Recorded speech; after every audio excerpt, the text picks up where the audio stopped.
As it says in a video title, I work with a client, delivered them work, and they refuse to pay me. If you have been in a situation like this, then you know how frustrating it can feel.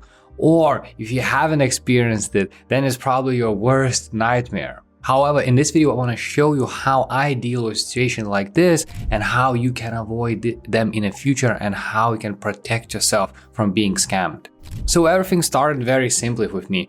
I got reached out on Upwork. I'm not really active on Upwork, but I still get few random messages from people sort of finding my profile and wanting to work with me. So I got a message from a potential client, and basically his problem was that his Google traffic has been decreasing. Something happened and he's seen that his positions and everything that he has is basically going downhill. So it was very obvious what he needed. So initially I just made a Loom video with his site, kind of going with my initial thoughts of what I think it can be, what I need to do, and sort of how basically I can help him. After that, we chatted a little bit, and in the end we agreed on a very specific thing. We agreed that I would audit his website and find basically the problem of why his traffic is dropping, why his rankings are decreasing, and provide solutions how we can fix it. So it was very simple. Audit this website, find the problem, present the solutions. And when we both agreed on this, the client sent me the contract on Upwork, and it was worth $1,500 for this audit.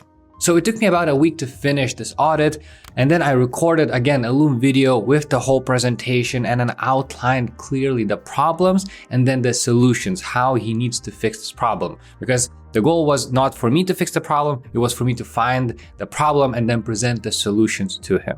And this is where the problems starting to emerge. So when the client actually viewed my video and my presentation, he was dissatisfied with this solution. And then I understood that he's one of those people who kind of deny things instead of accepting them. He basically didn't like the solution. It's not like I don't know if he believes it in his gut or not, but he basically didn't want to accept that this is the solution that he needs to do. Because what I found is that his site was affected by several Google algorithm updates, and there are some key structural issues with the site, meaning that it would take a lot of time and effort to basically regain the traffic. It's not a simple switch where we basically go in the website, kind of adjust a few details, and then the next week he will get his rankings back. So he was very angry actually that the solution I provided in his words, take a lot of time and money. And then kind of out of nowhere, he said that he found someone else and that someone else actually fixed his problem. Again, no evidence of any recovery, at least at my point. I mean, it usually takes time to see those changes even appear on platforms like Ahrefs that tracks all the keyword rankings. So that basically conversation of him not wanting to pay me for the work that I did took about a week or something like that. And I didn't see any evidence of any recovery, but he claimed that he found somebody in like a couple of days and that someone basically made a fix that fixed all of his problems. I have no idea if that is true or not. It doesn't feel like it is true. Or maybe it was half true where he did find somebody and that somebody made some technical changes to his website, some redirects that might have kind of looked like a solution to a problem. But in the end, I didn't see any recovery. Either way, the client actually used this as, well, first of all, his anger and his dissatisfaction with the way I did my work. And then sort of that thing that he found somebody and he already fixed the problem. He used all of this to basically try to negotiate a lower fee. He was very subtle with it, but basically was saying, hey, so what are we going to do with this contract? Obviously, you didn't deliver on what he expected me to deliver. And he basically wanted to pay me less than we agreed initially.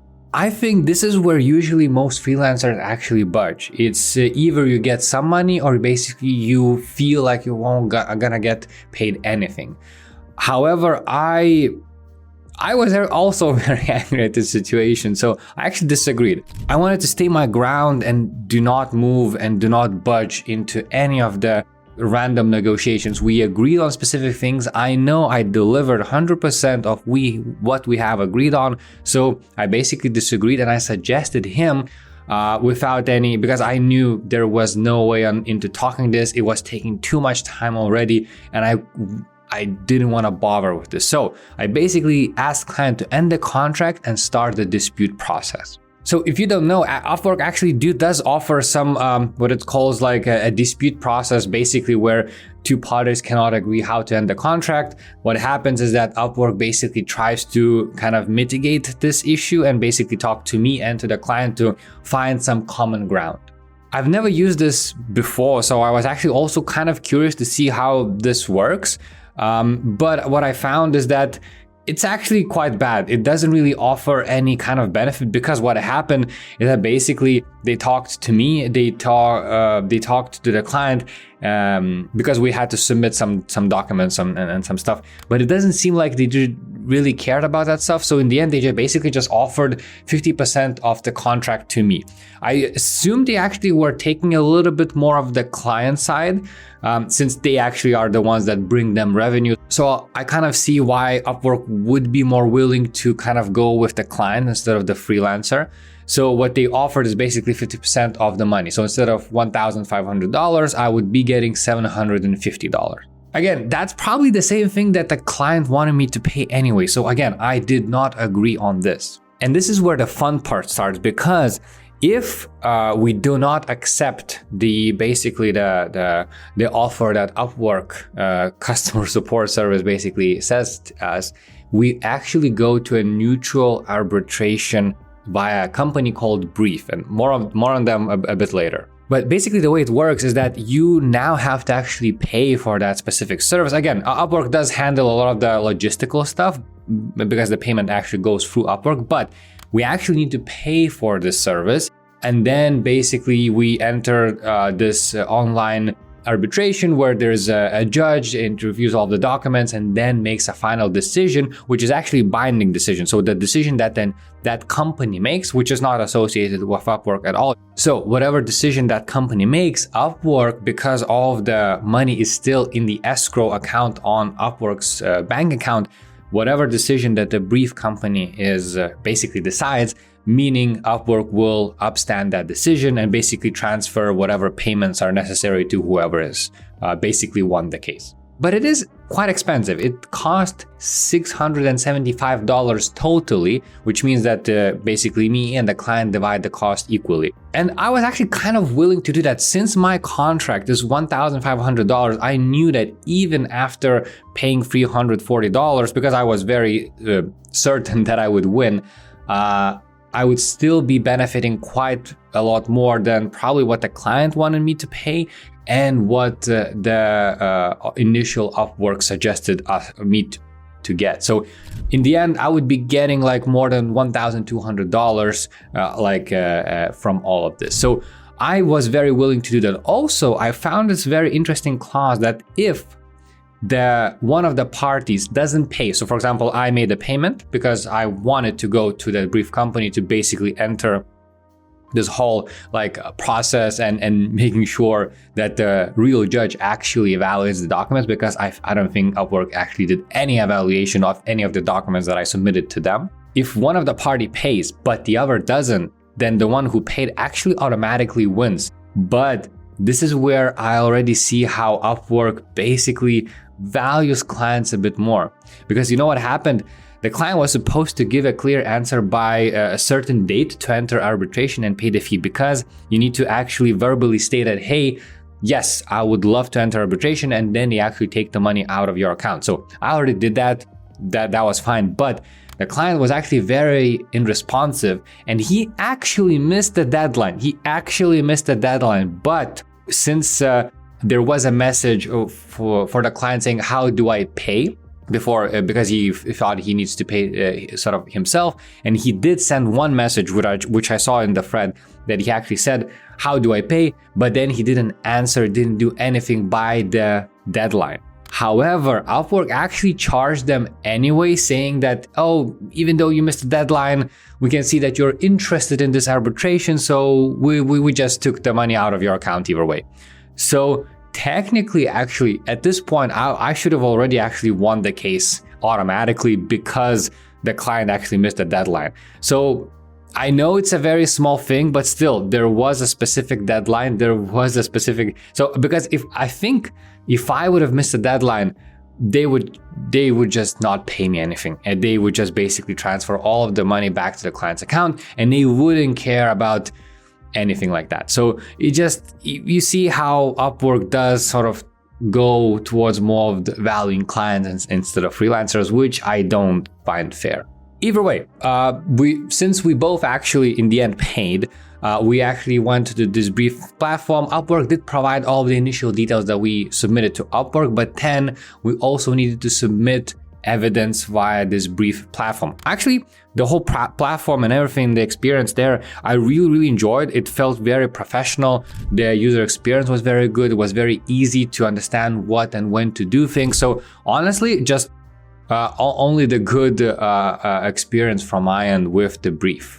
They sent us another sort of letter. I submitted more evidence, screenshots, all of the messaging, all of the presentations, Loom presentations. I basically just added as much detail as possible with submitting screenshots from client sort of website showing that the rankings that he claims sort of got fixed haven't been fixed, and it's still down.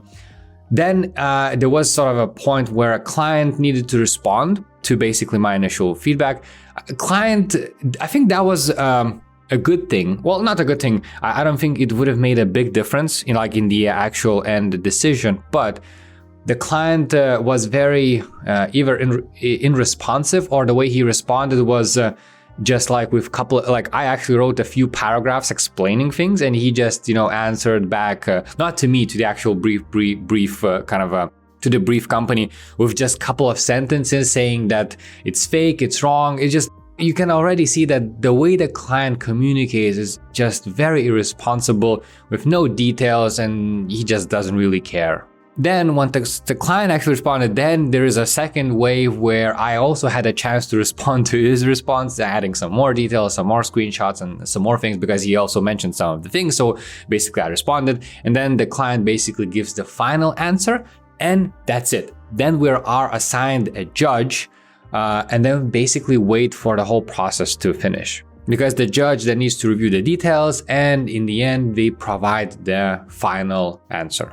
I think all of this took good question. I don't remember exactly. I think it took about 3 weeks or something like that from the submission of the brief until basically the case was closed. So I think it took about 3 weeks, which is, I think, fairly quickly. So to be honest, I was very happy with the way everything went. And so when the decision finally came, I actually won fair and square. And it was very